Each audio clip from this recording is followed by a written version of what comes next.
नमस्कार, आप देख रहे हैं ब्रेकिंग बिहार। इन दिनों जो खास करके पीएफआई पर जो हंगामा मचा हुआ है, पक्ष और विपक्ष अपने तरीके से इसे परिभाषित कर रहा है। इसी बीच चिराग पासवान, लोक जनशक्ति पार्टी रामविलास के सुप्रीमो चिराग पासवान का भी एक बयान आया है। उसी विषय पर हम चर्चा करेंगे। हमारे साथ अभिषेक मिश्रा जी हैं। चिराग पासवान का पहले जो बयान आया है वो आपको हम सुनाते हैं। चिराग पासवान ने कहा है कि भारत में 5 साल के लिए राष्ट्र विरोधी एवं असामाजिक तत्व जैसी गतिविधियों में लिप्त पीएफआई जैसी तमाम संगठनों को बैन कर देश की सुरक्षा के हित में लिए गए भारत सरकार के फैसले का मैं स्वागत करता हूं। क्या कहेंगे अभिषेक जी?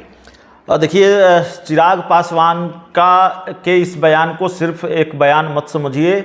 चिराग पासवान के इस बयान को एक संकेत भी समझिए।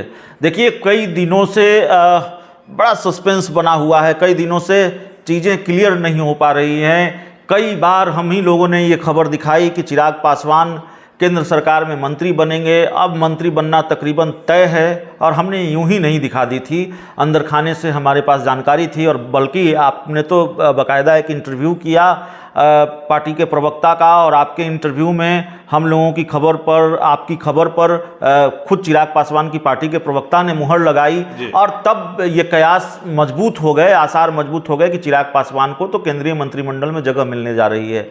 बाद में ऐसा लगा जैसे बीजेपी और चिराग पासवान के बीच जो डील है वो अटक गई थी।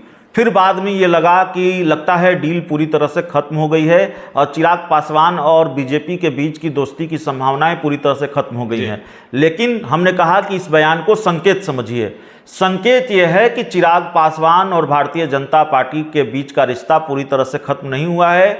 दोनों के बीच गठबंधन और दोस्ती की संभावनाएं पूरी तरह से ख़त्म नहीं हुई हैं।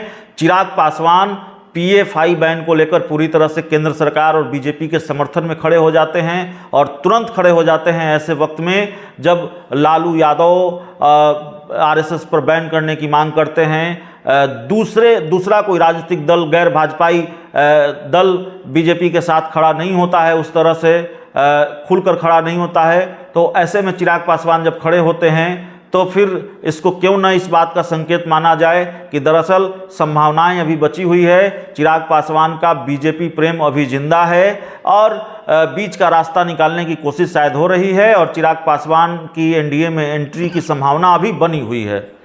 अभिषेक जी, फिर तो वही बात की पुष्टि हो जा रही है। लगातार से जदयू भी कहते आया है कि चिराग पासवान मिल करके बीजेपी के साथ हमको डैमेज किए हैं, और चिराग पासवान लाख कहे, हम लोगों ने कई बार बात की, उन्होंने कहा कि हम किसी गठबंधन में नहीं हैं, लेकिन हर कुछ समय के बाद उनका बीजेपी का प्रेम छलक जाता है, सामने आ ही जाता है। हाँ बिल्कुल, चिराग पासवान का बीजेपी प्रेम या बीजेपी का चिराग प्रेम भी कह लें। राजनाथ सिंह ने राष्ट्रपति चुनाव को लेकर जब चिराग पासवान को फ़ोन किया तो उन्होंने कह दिया कि आप एनडीए से अलग नहीं हैं। तो बीजेपी का चिराग प्रेम भी छलक जाता है। अब सवाल है कि तस्वीर कब साफ होगी। अगर प्रेम है दोनों में, गठबंधन की संभावना बनी हुई है, तो तस्वीर कब साफ होगी?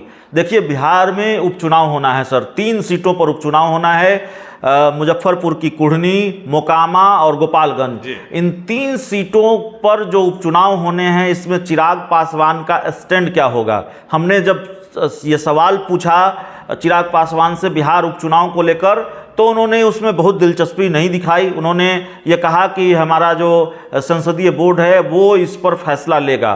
तो चिराग पासवान इस चुनाव को लड़ेंगे, अपने प्रत्याशी उतारेंगे, या पर्दे के पीछे रहकर कोई दूसरा खेल करेंगे, बीजेपी के खिलाफ खेल करेंगे या बीजेपी के लिए खेल करेंगे, ये देखना थोड़ा सा दिलचस्प होगा।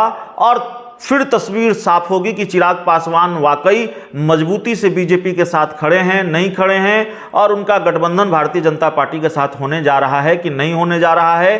पशुपति कुमार पारस बड़ा रोड़ा है इस मामले में, क्योंकि चिराग चाहते हैं कि पशुपति कुमार पारस को एनडीए से बाहर किया जाए। बीजेपी फिलहाल इसके लिए तैयार नहीं है शायद। लेकिन अभिषेक जी, अभी जैसा आपने कहा कुछ देर पहले कि हमने दिखाया था, उनके प्रवक्ताओं ने कहा था, उससे थोड़ा और आगे बढ़कर अगर बात करते हैं तो चिराग पासवान के दाएं बाएं जो रहने वाले हैं, जो उनकी पार्टी में उनके कद से थोड़ा सा कम है, उन लोगों ने पुष्टि किया था कि इस महीने में 18 तारीख के बाद, 18 सितंबर के बाद हम आपको डेट बता देंगे, हम लोगों ने नया कपड़ा सिलवा लिया है, और ओथ लेने के लिए, शपथ लेने के लिए चिराग पासवान जी देखिए, तैयार हैं। अच्छा याद दिलाया आपने। मुझे याद है आप इंटरव्यू ले रहे थे लोक जनशक्ति पार्टी रामविलास के एक बड़े नेता का, और लोक जनशक्ति रामविलास में बड़े पावरफुल नेता माने जाते हैं वो। उन्होंने बाकायदा ये कहा था कि मिठाई वगैरह भी बटेगी। वो इंटरव्यू मैं नाम नहीं लूँगा, लेकिन ऑन द रिकॉर्ड उन्होंने कहा था, कोई ऑफ द रिकॉर्ड नहीं कहा था। तो बड़े नेता भी, पार्टी के बड़े नेता भी संकेत दे रहे थे कि चिराग पासवान केंद्र सरकार में मंत्री बनने जा रहे हैं और लोक जनशक्ति पार्टी रामविलास एनडीए का हिस्सा होने जा रही है। चिराग पासवान की पार्टी एनडीए का हिस्सा होने जा रही है। अब ये डील पशुपति कुमार पारस की वजह से ही अटकी है। बीच का रास्ता बीजेपी नहीं निकाल पा रही है, या कोई बीच का रास्ता है वो चिराग पासवान को मंजूर नहीं है, या कोई और दूसरी बड़ी वजह है। इसको लेकर सस्पेंस क्लियर नहीं हो पा रहा है। लेकिन जैसा कि हमने कहा, अभी बिहार में 3 सीटों पर विधानसभा के उपचुनाव होने हैं, तो जाहिर है उपचुनाव में तस्वीर थोड़ी बहुत तो क्लियर हो ही जाएगी। चलिए चलते चलते अभिषेक जी एक आखिरी सवाल का जवाब आपसे चाहेंगे कि पीएफआई को लेकर के जिस तरह सत्ता पक्ष और विपक्ष हंगामा कर रहा है, जिस तरह की बातें आ रही है, सुशील मोदी का आपने बयान सुना, लल्लन सिंह का बयान सुना, सबसे है कि राजद सुप्रीमो लालू प्रसाद यादव का आपने सुना बयान कि आरएसएस को क्यों नहीं बैन किया जा रहा है। आरएसएस को बैन करना अगर चाहे ये लोग तो इनकी सरकारें बिहार में क्यों नहीं बंद कर दे रहे हैं? देखिए, आरएसएस को बैन किया जा सकता है, नहीं किया जा सकता है, लेकिन चैलेंज तो दे दिया है ना। अभी गिरिराज सिंह का भी बयान है, गिरिराज सिंह ने भी चैलेंज दिया है लालू यादव को कि बिहार में तो सरकार आपकी है, तो आरएसएस को बैन करके दिखाइए। तो देखिए, पीएफआई को लेकर खूब सियासत हो रही है, और पीएफआई पर बैन हुआ है, बयान सामने आ रहे हैं हर तरफ से, और पीएफआई को लेकर बिहार की राजनीति अभी यूं ही गर्म रहेगी कुछ दिनों तक।